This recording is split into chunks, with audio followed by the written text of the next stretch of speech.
오늘 성경 말씀은 로마서 1장 18절부터 25절의 말씀까지 되겠습니다. 로마서 1장 18절부터 25절의 말씀 다 찾으신 줄 알고 한 목소리로 함께 읽도록 하겠습니다.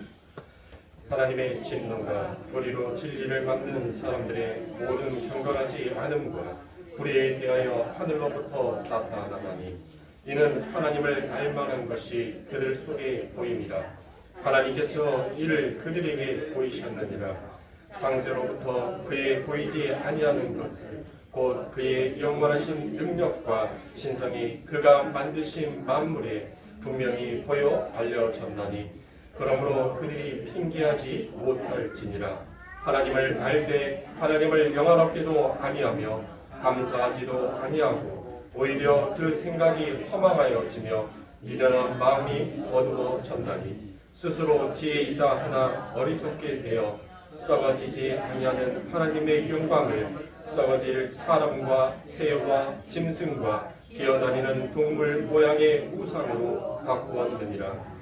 그러므로 하나님께서 그들을 마음의 종욕대로 더러움에 내버려 두사 그들의 몸을 서로 욕되게 하게 하셨으니 이는 그들이 하나님의 진리를 거짓 것으로 바꾸어 피조물을 조물줄보다 더 경배하고 섬김이라.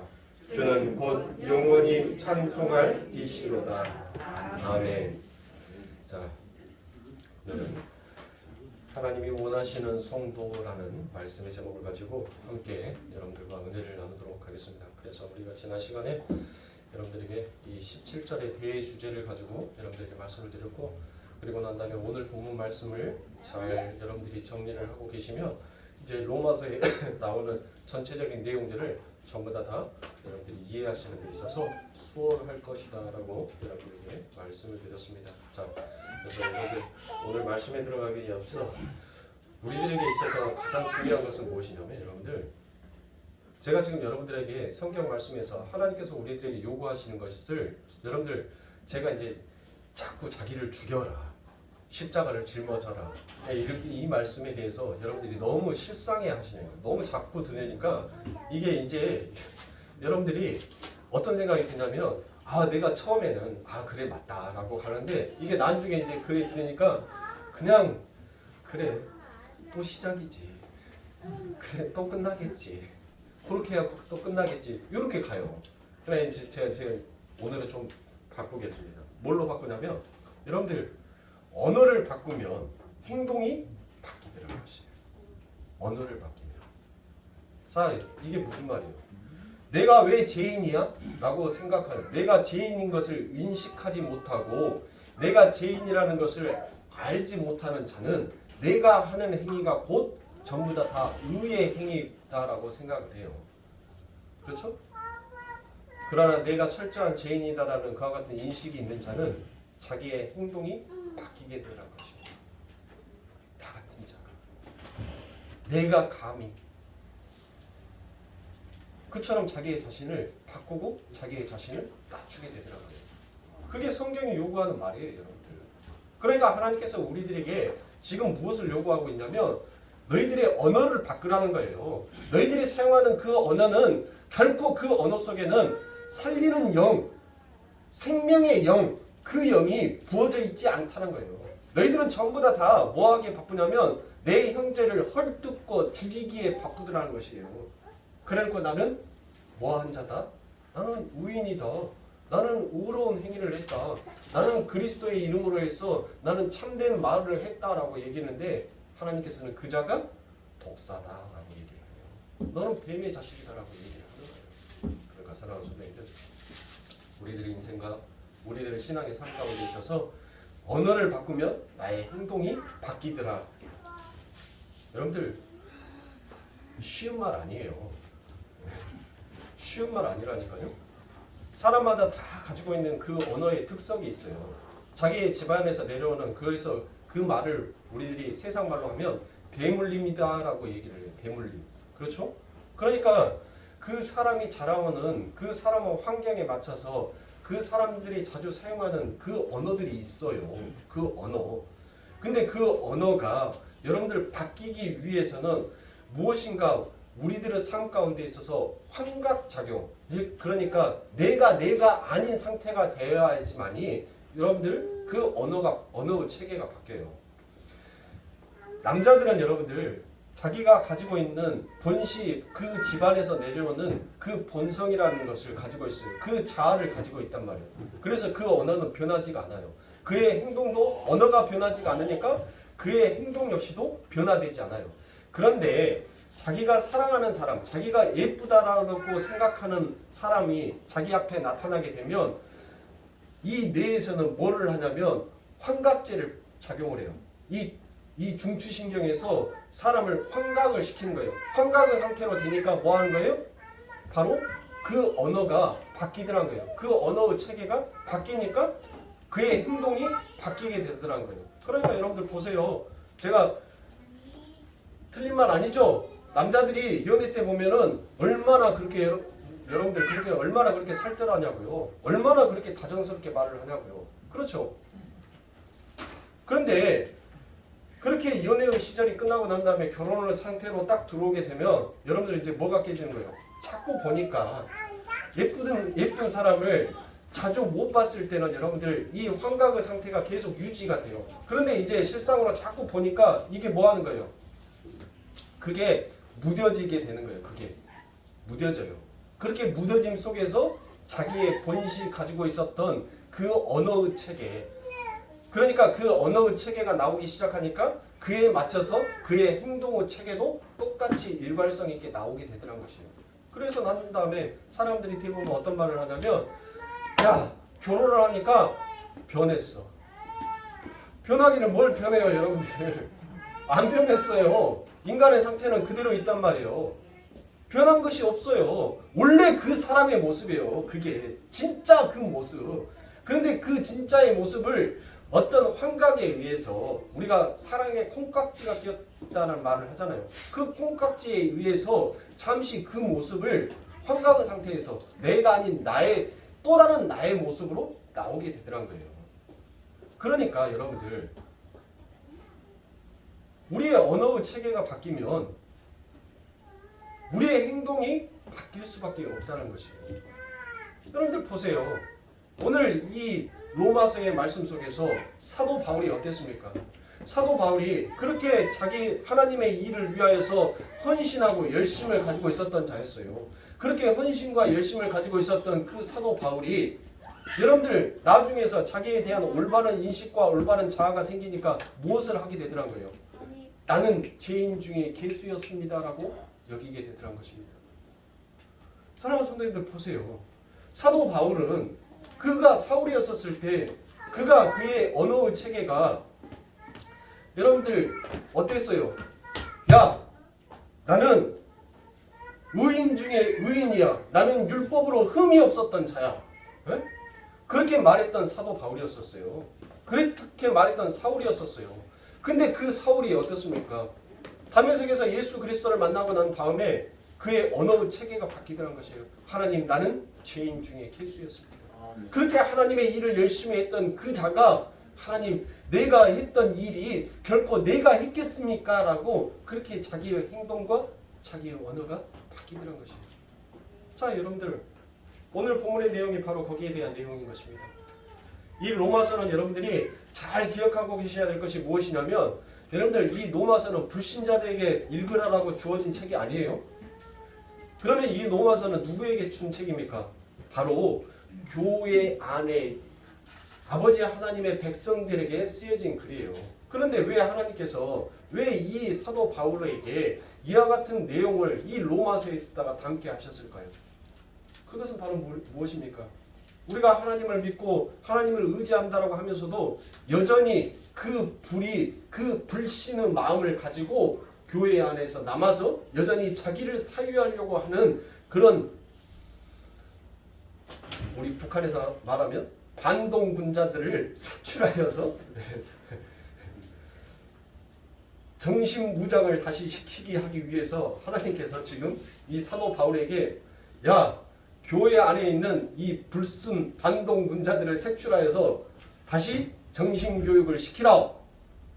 하나님께서 지금 사도 바울에게 뭐 한 거예요? 그렇게 명령을 한 거예요. 그러니까 그 로마 교회 안에서 온전히 하나님만을 의지하지 못하고 여전히 그 안에 율법의 자신의 자기의 의에 대한 자랑을 가지고 있는 그 사람들에게 지금 하나님께서는 경고의 메시지를 가르치고 있는 것입니다. 근데 그 경고의 메시지가 뭐예요? 너 그렇게 이렇게 안 하면 너 내가 지옥 보낼 거다? 내가 너 죽일 거다? 그와 같은 경고입니까? 아니에요. 우리 하나님께서는 지금 너희들의 마음이 이러이러하니까 너희들이 지금 그것이 무엇인지에 대해서 알지 못하여서 올바른 교리, 올바른 지식이 너희들 안에 정립이 되지 못하여서 너희들이 마치 그와 같은 행동을 한다면 이제 내가 너희들에게 올바른 정의가 무엇이고 올바른 참된 진리가 무엇인지를 이제 가르쳐 줄 테니까 너희의 마음을 그 불의한 자의 손에서 돌이켜서 오직 아버지의 하나님만을 의지하는 자로 살아라라고 지금 우리들에게 그와 같은 복음의 메시지를 던져주고 있는 것입니다.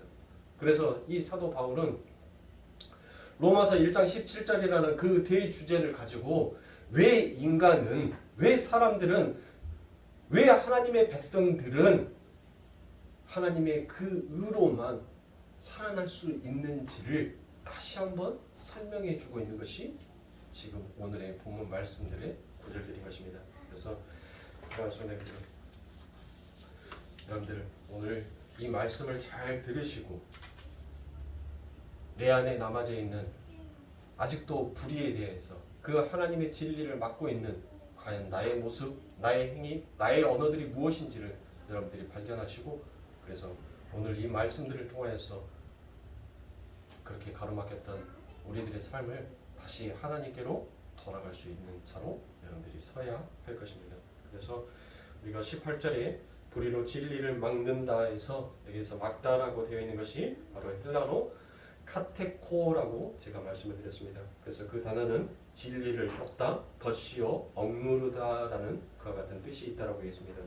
그러니까 불의로 진리를 막는 행위는 바로 우리 자신이 즉 복음 이해의 깊이가 여전히 일천하기만 한 우리에게서 나오는 우매함들을 가리키는 것입니다. 그래서 하나님은 하나님의 그 의를 가지고 우리의 그 우매한 껍질에 대해서 하나님께서는 말씀의 메스를 들어 그 우매함의 껍질들을 벗겨내시고 계시는 것입니다. 바로 본문 19절에 보시면 불의로 진리를 막는 사람들에게서 하나님께서 하나님을 알만한 것을 보이셨다라고 그와 같이 얘기를 하죠. 자, 로마서 1장 19절입니다. 이는 하나님을 알만한 것이 저희에게 보입니다. 하나님께서 이를 저희에게 보이셨느니라 라고 얘기합니다. 자, 여러분들 이 19절에 나와 있는 이 말씀이 아주 중요한 말씀이에요. 이게 굉장히 중요한 말씀인데 이 말씀이 무슨 말씀이냐면 하나님은 하나님을 알만한 것, 하나님을 자신을 알게 한다는 것을 누구에게만 알리셨다는 거예요. 누구에게만? 성도들에게만. 하나님은 백성에게만 알리셨다는 거예요. 여러분들 세상의 모든 사람들에게 하나님께서 하나님을 알만한 그것을 가르쳐주질 않았어요. 자, 이렇게 말씀하니까 뭐가 조금 시원하지가 않죠? 네.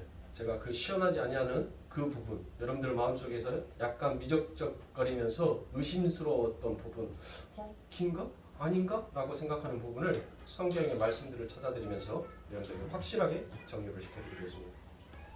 하나님은 하나님을 알만한 것을 누구에게만 보이시냐면 하나님의 택하신 백성에게만 보이십니다. 불신자들에게는 하나님께서 감추이십니다.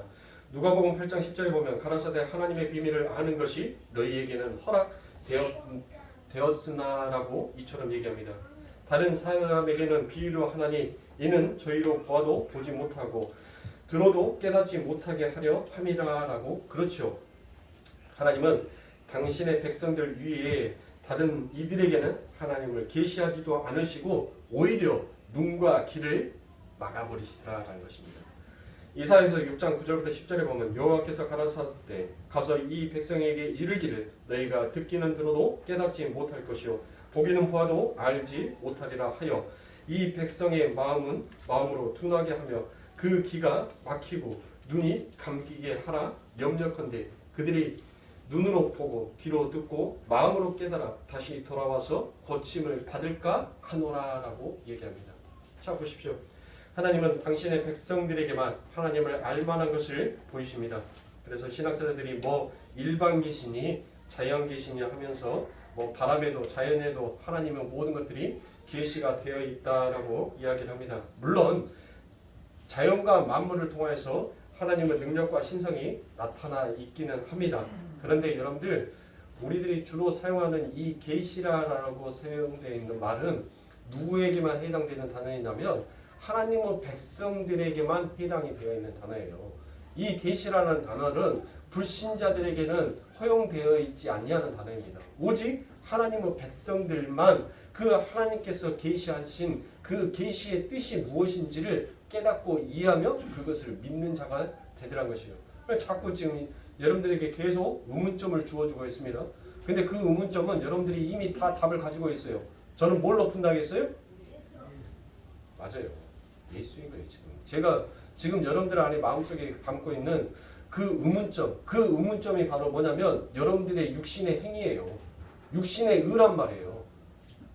근데 우리는 그 의로서 구원을 받은 것이 아니라 예수로서 구원을 받았다는 것을 여러분들에게 지금 그 질문을 던지기 위해서 자꾸 여러분들에게 세상의 지식과 여러분들의 하나님의 지식에 계속 대립감을 느끼게끔 제가 여러분들에게 말씀을 드리는 겁니다. 아닌데? 아닌 것 같은데? 라는 그와 같은 생각. 그게 바로 율법의 의예요.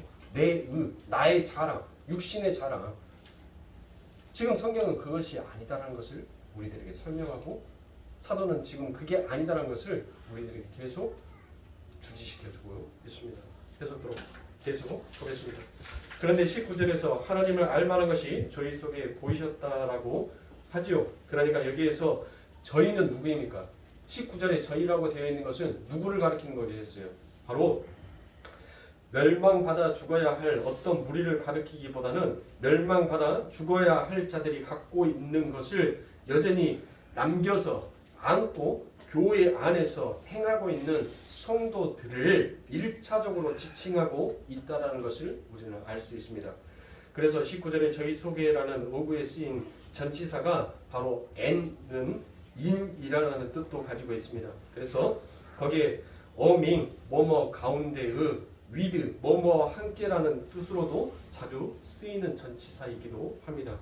그러니까 하나님을 알만한 것이 성도 안에, 성도 가운데 주어졌더라라는 것입니다. 예수님께서 하나님의 나라가 너희 안에 있다라고 했었을 때 쓰인 단어이기도 합니다. 그리고 보이셨다라고 되어 있죠. 보이셨다라고 되어 있는 것이 그게 화네로우입니다. 화네로오. 이 화네로우라는 단어는 헬라어 과거 시제를 나타내는 것이죠. 자, 헬라어 과거 시제라는 것은 여러분들 무엇이다라고 말씀드렸습니까? 헬라어에서 과거 시제를 사용했다는 것은 앞으로 현재에 이루어질 것이 아니라 과거에서 일어났던 일이 현재에 앞으로 진행되어서 이루어지는 것이 아니라 헬라어 과거 시제는 이미 과거에 완료되었다는 거예요. 이미 과거에 완성이 되었고 이루어졌다는 것을 뜻할 때 헬라에서는 제가 과거 시제를 사용한다고 여러분들에게 말씀을 드렸습니다. 그러니까 보이셨다는 것은 이미 하나님께서 창세전에 하나님의 선택한 백성들에게 그 하나님의 하나님의 나라가 어떠한 것인지를 이미 보여줬다는 거예요. 그것을. 그러니까 이제 이해하시죠? 네. 그래서 보이지 않는 하나님을 알만한 것이 그들에게 이미 주어졌다라는 것입니다. 그러니까 이미 하나님께서는 우리가 여러분들이 자꾸 인간의 어떤 시간과 공간의 계산 방법으로 하나님의 말씀을 접근하니까 이 말씀이 이해가 안 되는 거예요. 우리는 이미 이 세상에 태어나기도 전에 창세 전에 하나님께서 예정하시고 작정하시는 그 계획 속에서 우리들은 이 인생을 살아가고 있는 거예요. 그러니까 내가 예수를 지금 우리 하은이랑 예은이 신성이처럼 그렇게 처음부터 태어날 때부터 예수를 영접해서 가는 것도 여러분들 누구의 뜻이에요? 그게 하나님의 뜻이에요. 중간에 내가 가다가 하나님을 영접하는 것도 누구의 뜻이에요? 하나님의 뜻이에요. 그게 하나님의 계획이란 말이에요. 그러니까 인간이 아무리 그 계획을 우리의 계획이 아무리 선하고 의롭다 할지라도 그 뜻과 그 계획을 이루시는 분은 누구시다라고요? 하나님이시다라고 얘기를 하잖아요. 그래서 성경은 모든 주체성은 우리가 아니라 하나님이다라는 것을 가르쳐주고 있는 것입니다. 그래서 보이지 않는 하나님을 알만한 것이 그들에게 이미 주어졌다라는 것입니다. 그래서 이 단어는 명백하게 선언하다, 명백하게 선포하다라는 뜻도 함께 같이 가지고 있습니다. 그러니까 뭐가요? 바로 보이셨다. 화내로오라는 그 뜻이 명백하게 선언하다, 명백하게 선포하다라는 그와 같은 뜻도 함께 갖고 있더라라는 것입니다. 그리고 알만한이라고 번역이 된 단어가 바로 그노스토스입니다. 그노스토스는 잘 알려진이라는 뜻의 형용사입니다. 그러니까 이미 보이지 않는 하나님이 어떤 무리에게 알려졌다라는 것입니다. 그들이 바로 누구예요? 그들이 바로 성도들이라는 것입니다. 그래서 성도 위에는 다른 이들에게는 해당이 안 되는 것입니다. 요한복음 14장 9절에 보면 예수께서 가라사대 빌립아 내가 이렇게 오래 너와 함께 있으되 내가 나를 알지 못하느냐라고 말씀을 하십니다. 그러니까 나를 본 자는 아버지를 보았거늘 어찌하여 아버지를 보이라라고 너희들이 내게 요구하느냐라고 얘기를 하죠. 자, 이렇게 19절에 하나님을 알만한 것과 18절의 진리는 같은 것을 가리키고 있는 것입니다. 그것이 무시되고 왜곡되어지는 것을 불의에 의해 진리가 막히는 것이다 라고 표현을 하는 것이고, 하나님을 알만한 것이 주어졌음에도 그것을 부정하는 것이다 라고 표현을 하고 있습니다. 그리고 20절에 이어집니다. 20절 맨 앞에도 여러분들 가르 왜냐하면 이라는 그 단어가 빠져 있어요. 그러니까 헬라어로 가르라고도 하기도 하고 갈이라고도 합니다. 갈. 왜냐하면.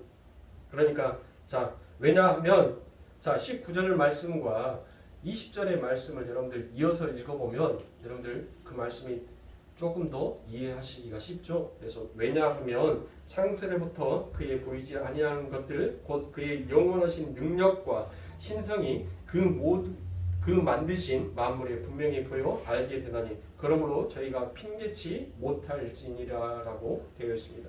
그러니까 지금 뭐가 설명되어 있는 것이에요? 하나님의 진노가 그들에게 임하게 되는 이유가 무엇인지를 지금 로마서 1장 20절에서 설명을 하고 있는 거예요. 자, 그런데 여러분들 이 로마서 1장 20절에는 아주 특별한 단어들이 여기에서 굉장히 많이 쓰고 있어요.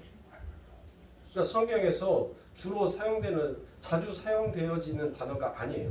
그 단어들을 지금 사도가 로마서 1장 20절에다가 기록을 하여 놓고 있습니다. 따라서 우리는 이러한 구절들을 대할 때 좀 더 신중하게 본문을 엑서지저스 바로 주의할 수 있어야 합니다. 자, 로마서 1장 20절의 말씀을 여러분들 이제 하나씩 여러분들과 풀어나가도록 하겠습니다. 자, 이 구절에서 여러분들 1장 20절 후반부에 만물이라고 되어 있죠. 만물이라고 되어 있는 것이 그게 포이에마입니다. 포이에마. 이 포이에마라는 단어는 여기와 에베소서 2장에서 딱 2번 사용하는 단어입니다. 그리고 영원하신 능력과 신성이다라고 되어 있죠. 거기에서 영원하신이라고 되어 있는 것이 바로 아이디오스라는 단어도 바로 이곳과 유다서 1장에서 딱 2번 사용되어진 단어입니다. 그리고 여러분들 신성이라고 번역이 되어 있는 능력과 신성, 이 능력이라는 말은 여러분들 바로 헬라어로 디나미스인데 이 디나미스는 자주 사용이 돼요. 그런데 이 신성이라고 되어 있는 것이 바로 데이오테스입니다. 데이오테스라는 이 단어도 여러분들 그렇게 성경에서 많이 사용되어지는 단어가 아닙니다. 지금 바울이 이렇게 특수한 단어들을 일부러 골라서 성경을 기록할 때는 지금 이 말씀을 너희들이 더욱더 주의 깊게 살펴서 읽어야 한다는 것을 우리들에게 강요하고 있는 것입니다. 자, 그러면 먼저 영원하신 능력과 신성이라는 어구에 쓰인 그 영원한이라는 단어부터 우리가 하나씩 살펴보도록 하겠습니다. 자, 여기에서 쓰여진 영원한이라는 단어가 제가 아이디오스라고 제가 여러분들에게 말씀을 드렸죠. 이 아이디오스는 유다서 1장 6절에 여기에서 딱 2번만 사용이 되는 단어입니다.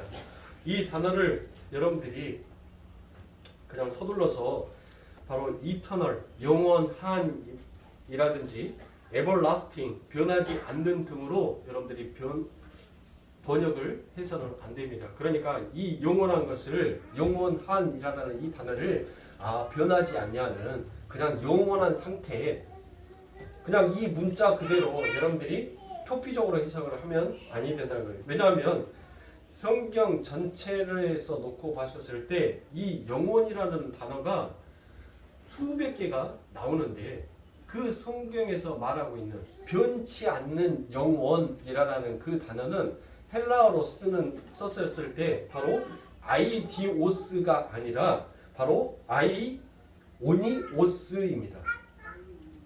네. 아이오니오스. 그게 영원한, 변치 않는, 그때 쓰는 단어가 바로 그 단어예요. 그러면 여기에서는 지금 이 사도가 아이디오스로 썼어요. 아이디오스. 그러니까 여러분들이 생각하고 있는 영혼이라는 그 개념이 지금 아이디오스가 아니에요. 네? 그러면 이 아이디오스는 무슨 단어이냐면 항상이라는 뜻이에요. 항상. 그러니까 성경을 왜 이렇게 했는지 모르는데 창세로부터 그의 보이지 아니하는 것들 곧 그의 항상이라고 여러분들이 거기다 쓰시면 항상 계신 능력과 신성이라고 여러분들이 이렇게 해석을 하는 것이 좀 더 정확한 해석이에요. 그러니까 여기에서 영원한이라고 되어 있는 것이 아이오니오스인지 아니면 아이디오스인지 여러분들 일반 사람들이 알겠어요? 몰라요. 그냥 영원한이라는 것이니까 영원히 변하지 않는, 변개치 아니하는 그 능력과 그 신성이다라고 그렇게 생각을 하는 거예요. 그러니까 그렇게 돼버리면 무엇인가 고정되어 있는 그와 같은 해석이지만 여러분들이 항상이라는 것은 우리들은 모든 순간이에요. 모든 순간. 네? 그러니까 여기에서 쓰인 아이디오스라는 단어는 영원한이라는 의미보다는 항상의 의미로 주로 쓰이는 단어입니다. 따라서 본문 20절 영원하신 능력과 신성이라는 어구는 항상 계신 능력과 신성이라고 번역을 하는 것이 더 정확하다 할 수 있습니다. 그리고 그 항상 계신 능력과 신성이 바로 뭘까요? 바로 여기에서 능력이라고 번역이 된 디나미스와 신성이라고 번역이 된 데이오테스가 똑같이 나오는 곳이 있습니다. 베드로후서 1장 3절에 보면 그의 신기한 능력으로 생명과 경건에 속한 모든 것을 우리에게 주셨으니 이는 자기의 영광과 덕으로서 우리를 부르신 자를 알므로 말미암으니라라고 되어 있습니다. 여기에서 보시면 신기한 능력으로라고 되어 있죠. 신기한 능력이라고 번역이 된 어구가 본문 20절의 능력과 신성에 쓰인 단어와 같은 단어인 것입니다. 그래서 여기에서 그가 바로 누구를 가리킨 거였어요?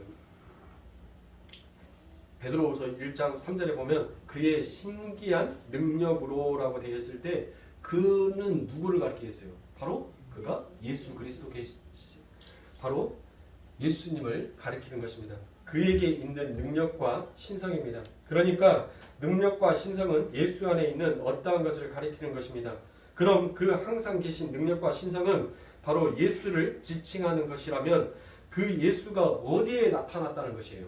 그 예수가 어디에? 로마서 1장 20절의 처음 앞부분에 뭐라고 되어 있어요?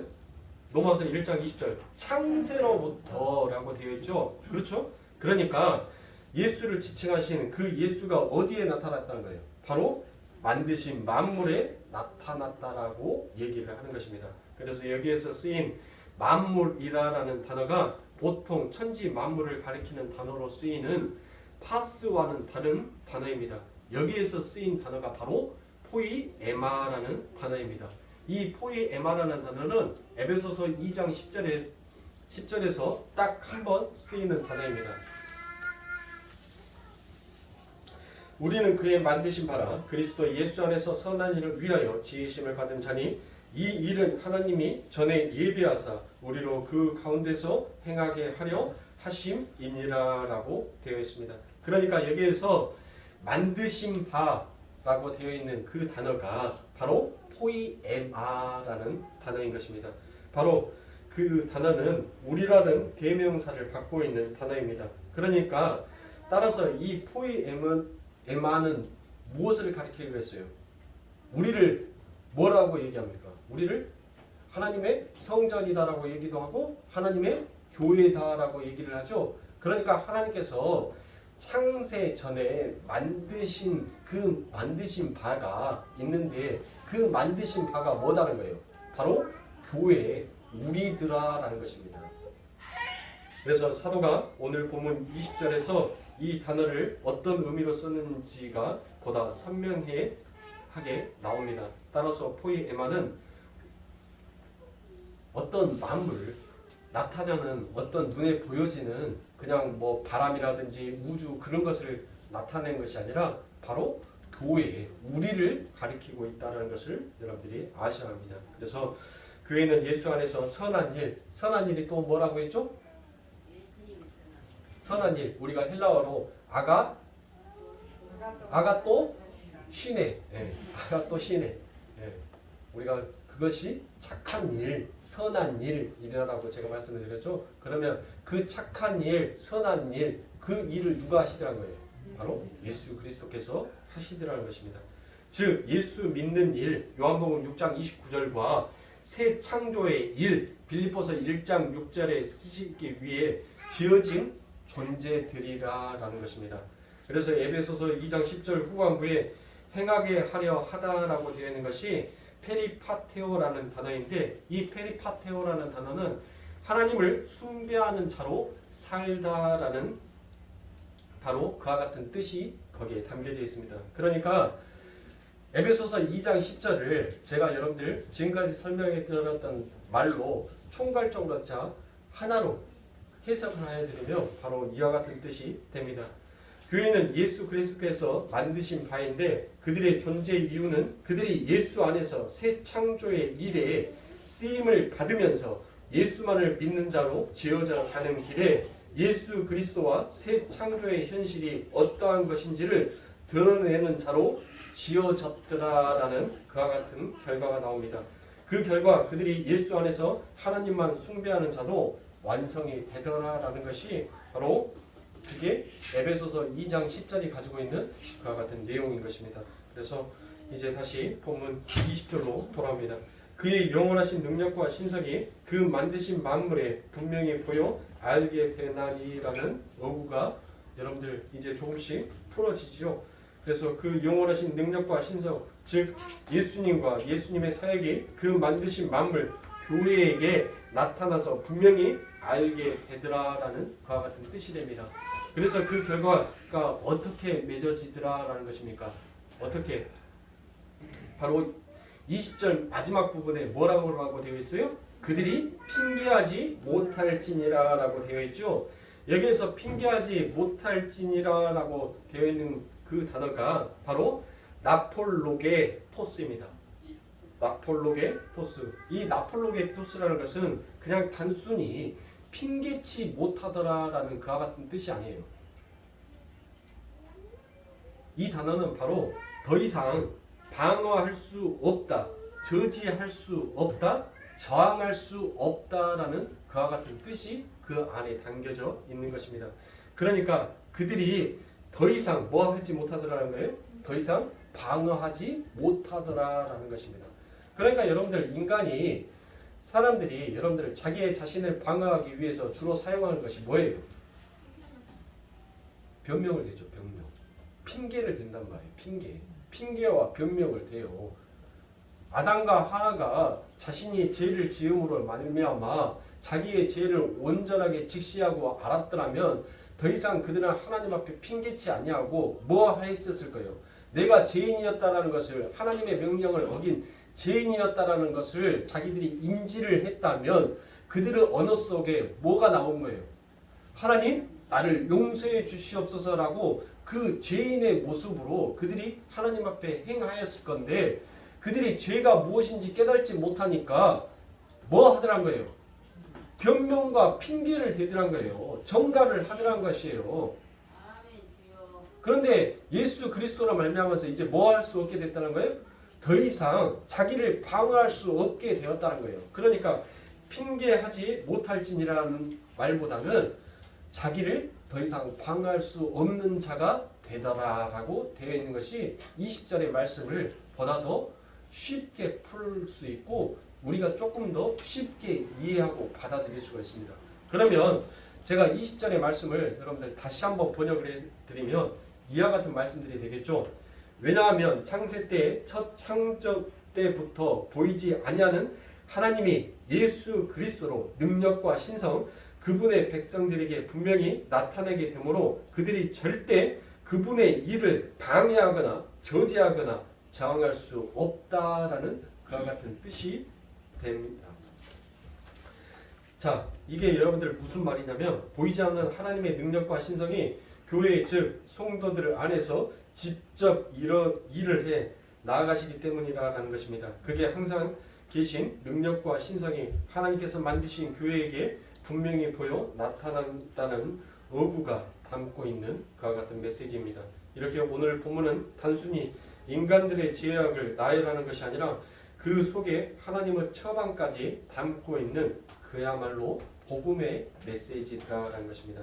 그래서 단순히 여러분들 로마서 1장 18절부터 3장 20절까지는 이방인과 유대인의 죄를 지적하는 것이라고만 생각하시면 안 됩니다.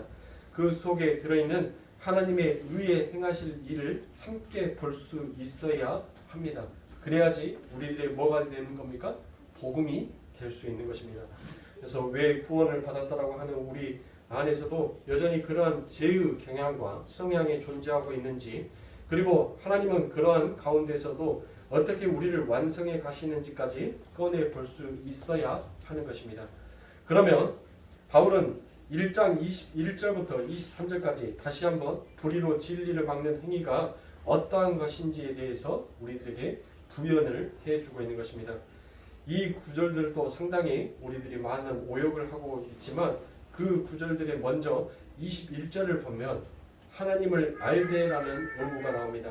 바로 과거로부터 하나님을 아는 어떠한 무리들이 계속적으로 있었다라는 것입니다. 그런데 하나님이 당신의 능력과 신성으로 당신을 계시하심으로 그 하나님을 감지하게 된 자들이 바로 하나님을 영광스럽게 하지도 않고 감사하지도 않더라는 것입니다. 바로 그것이 누구입니까? 그게 하나님의 선택을 받은 하나님의 백성들이더라라는 것입니다. 그러니까 하나님께서 이미 창세 전에 우리들을 예비를 하셨어요. 네? 하나님의 작전과 그 계획 속에서 우리를 먼저 만드셨단 말이에요. 그리고 그렇게 만들어진 우리는 그 아버지 하나님께서 이미 완성해 놓으신 그 천상의 나라를 보여주셨어요. 그리고 그 천상의 나라가 어떻게 운영이 되고 있는지를 그 하나님의 신성과 하나님의 능력으로 나타내시고 우리들에게 가르쳐 주셨단 말이에요. 그렇게 해서 우리들은 그 하나님을 아는 자, 그 하나님을 본 자가 되었음에도 불구하고 우리들은 여전히 뭐 하더라는 것입니까? 하나님 앞에 감사도 하지 아니하고 하나님을 찬송하지도 아니하고 하나님을 영화롭게 하지도 않더라라는 것입니다. 그게 누구예요? 그게 우리더라고요. 그래서 이러한 모습이 에베소 교회에도 똑같이 있었습니다. 에베소서 4장 17절부터 20절에 보면 그러므로 내가 이것을 말하며 주 안에서 증거하노니 이제로부터는 이방인이 그 마음에 허망한 것으로 행함같이 너희는 행하지 말라. 저희 총명이 어두워지고 저희 가운데 있는 무지함과 저희 마음이 굳어짐으로 말미암아 하나님의 생명에서 떠나 있도다.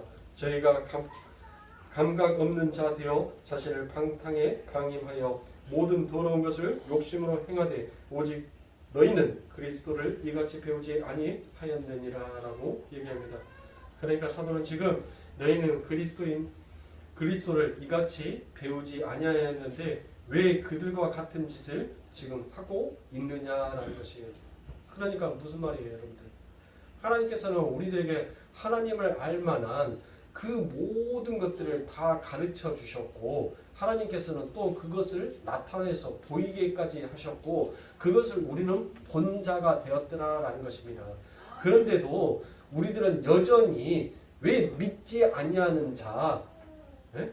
세상에 하나님이 없다라고 외치는 자들과 똑같은 그와 같은 행동을 너희들이 할 수 있느냐라는 이와 같은 말이에요. 그러면 우리가 언제 우리가 하나님을 봤어요?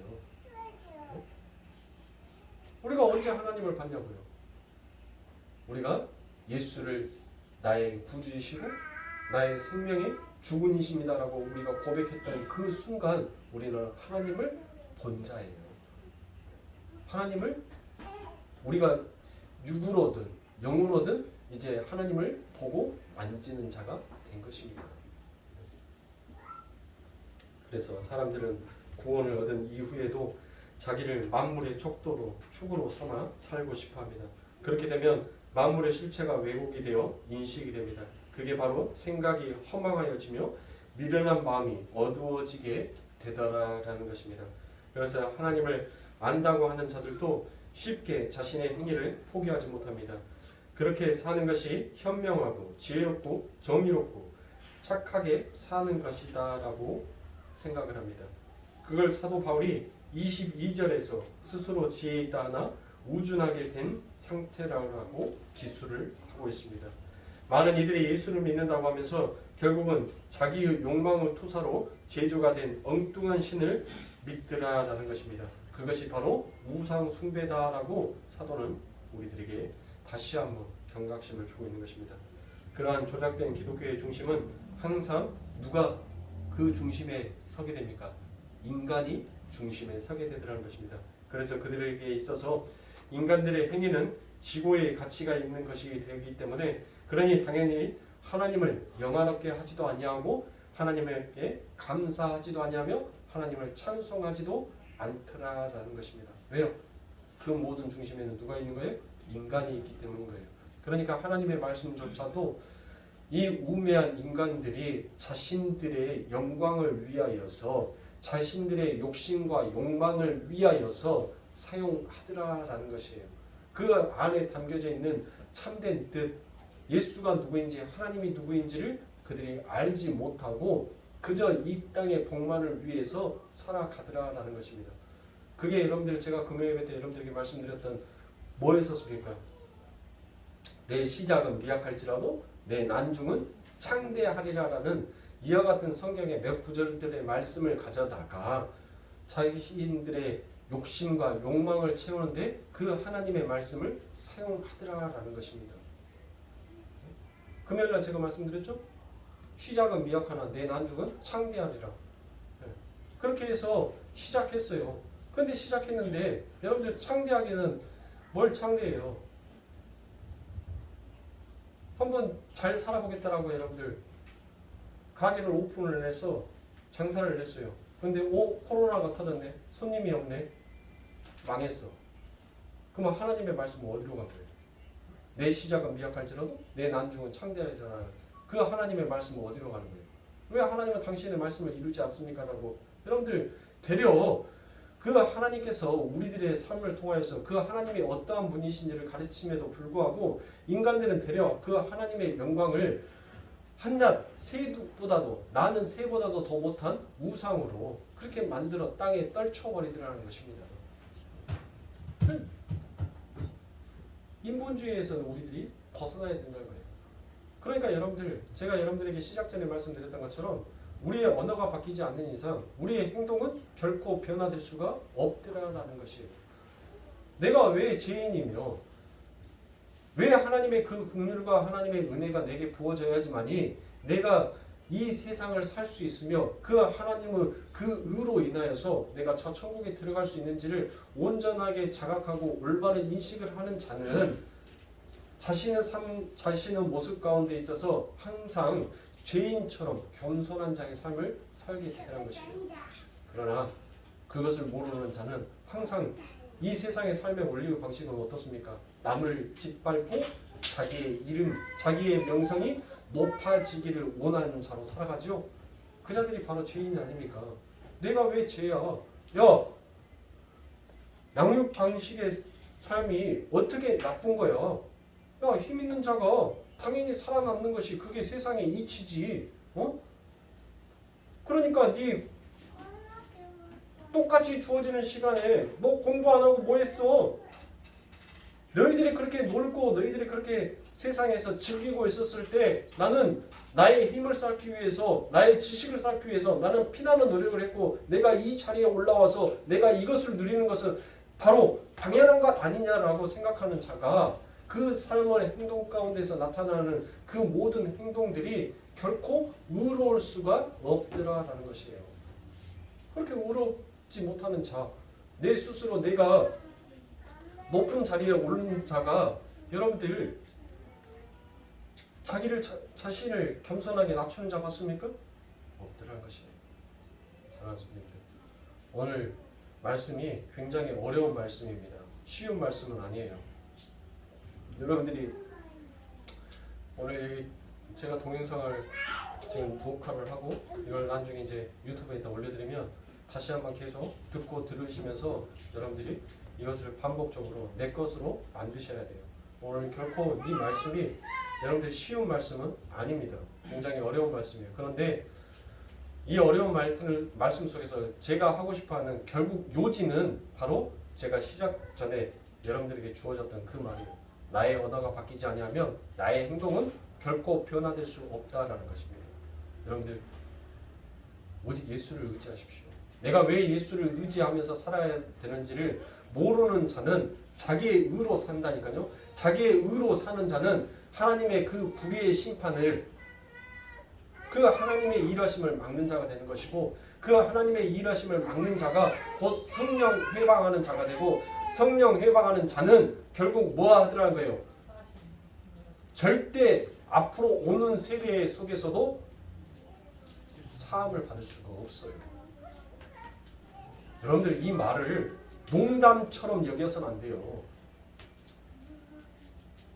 아브라함과 사라가 그 하나님의 말씀, 그 하나님의 명령을 듣고 그들이 비웃었습니다. 그들이 하나님의 말씀을 농담처럼 여겼어요. 그런데 그 농담처럼 여겼던 그 하나님의 일하심은 분명하게 당신의 뜻과 당신의 계획 속에서 나타내셨어요. 여러분들, 우리들이 하나님의 일에 동조할 수 있는 길은 그저 하나님 감사합니다. 하나님 찬양합니다. 하나님 영광 받아주세요. 하나님 오늘 또 나와 함께 해주세요. 그처럼 예수의 이름을 부르짖고 가는 자는 결국 하나님의 일에 합력자가 되어서 그 아름다운 상급을 받는 자가 될 것이며 그 하나님의 이름을 부르짖지 아니하고 자기의 의, 자기의 지식, 자기의 삶의 방식을 가지고 끝까지 이 세상을 살아가는 자는 하나님의 일을 막는 불의한 자가 되어서 결국은 그 심판의 죄를 면치 못한다는 것입니다. 그러니까 예수 믿었다고 나는 다 천국 간다라는 그와 같은 엉뚱한 신앙생활을 버리셔야 돼요. 누가 그랬어요? 예수 믿으면 다 천국 간다고. 엉뚱한 신앙생활이 이 대한민국 기독교를 너무나도 나태한 기독교, 낙관주의 기독교로 만들어놨어요. 여러분들 정신 바짝 차리셔야 돼요. 하나님의 말씀은 그렇게 호락호락한 말씀이 아닙니다. 예수 믿으면 다 천국 가요? 왜 하나님께서 교회 안에 알곡과 가라지를 하나님께서 그대로 돌아가십니까?